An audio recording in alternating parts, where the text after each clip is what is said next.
The human physiology is so kind of wired and conditioned through the process of life and living, often in distorted ways, and those patterns are really strong.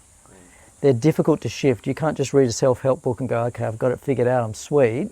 Maybe your mind or your intellect has, but woven into your physiology are these very stubborn patterns. And so it requires certain body work and certain practices to unravel and release those patterns, and also the consciousness to detect when they come online and be able to step in and unravel those bonds. And the breath is like the first thing that we ever do. We just tune into the breath, we start consciously breathing and discharging the energy or the charge in the body, and then you can start to attend to the rational level of life.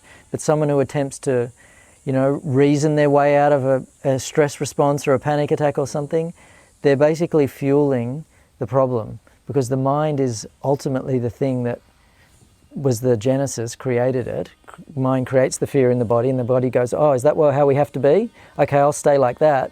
And it get conditioned to being that all the time. But the moment the mind says, I've changed my mind, we live in a friendly, benevolent universe, and God's guiding everything in creation, and I am that, so I got nothing to worry about.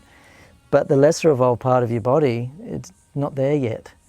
So we have to kind of really understand that the physiology is the solid stuff, it's the matter, and we've got to work with that on that level. That's why body work and practices of breathing and asana and other forms of release are so good. You can't just do one thing and think it'll affect everything. So we said there were those 3 layers. We'll work on those layers. Work on the physiology on the physiological level. Work on the level of the mind and the intellect and our thought forms and beliefs and all that. We tackle it there. And we learn to harmonize with spirit by contacting, our being. And they all start to become more harmonized. There's always going to be something that's in conflict. That's just the nature of being a human being. The work never ends, it just gets deeper. And so you always come into contact with, oh shit, I got an opportunity, I'm feeling uncomfortable, I'm suffering. It's like, as you were saying, it's an invitation to grow, to release stuff, to become more wise and all those things. So I think as human beings, we should really have great reverence for our suffering and our discomfort, because it's a teacher. It's when, not everyone has a guru with them all the time, but we've got this innate wisdom that says, hey man, you're out of alignment, or you're kind of missing something here and I'm showing you. You're just misguided. And we can always, if we're paying attention to, those acute signs, we can just correct as we need. And then, we find there's a great teacher with us all the time, known as our nervous system. And it's just we're responding to the feedback of the world and the inner world and the outer world, and eventually they find some harmony. And that's realizing the Buddha nature to an extent. Yep. Finding that place of peace and comfort at all times through mastering oneself and their own emotions. And of course your mind, which is kind of what's generating all those emotions.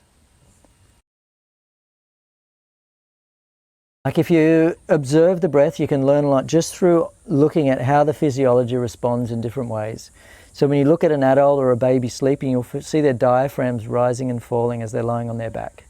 And what that'll indicate is that their parasympathetic response is happening in their body. So they're in this state of rest, relaxation and surrender. And then as someone starts to kind of gear up and go into activity, you'll notice that the sympathetic response starts to come on stronger and stronger. And if someone goes into a state of stress, the sympathetic drive is on full. And so during that state, you'll find the diaphragm will shut down, and then people will generally start breathing in a short and shallow manner. And it'll just be restricted more to their chest region. So anytime someone is stressed, you notice the diaphragm switched off, and there's just short, shallow breaths. Like, look at anyone who's stressed, anxious, afraid, they're kind of doing that. Yeah. There's no flow through their body. So one of the key things for anyone to do when they're noticing what we were talking about before, that just their internal energies are starting to become distorted, is just to go straight to the breath. What you want to do is let go of the mind completely. What the person said or did or what happened, just abandon the whole story and just tune straight into your breath and start breathing diaphragmatically. Get your belly becoming fully expanded as you breathe in, and as you exhale, you contract the belly fully and send the navel towards the spine. So you're getting all of the air out of the body. And just doing that for, say, 30 seconds, a minute, is going to turn on the parasympathetic response again. So it literally is a way you can consciously change gear from being in a state of fight or flight and stress to being in a state of just rest and calm relaxation. Yeah. And that can happen very, very quickly, but the problem is when you get stressed, you get triggered to breathe shallowly. So you have to bring in your awareness and go, okay, back to breath. Let's deal with this thing in a sec. Let's just turn on our brain again and get, our system, thriving or just functional again. So we're not in a defensive mode. And it just requires just that reminding.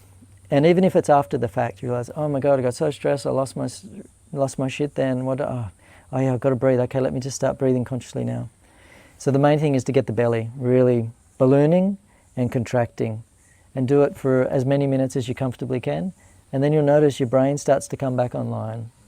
The limbic system shuts down, and you just start to experience life as a normal person again. You can think rationally rather than emotionally and be triggered just by previous patterns.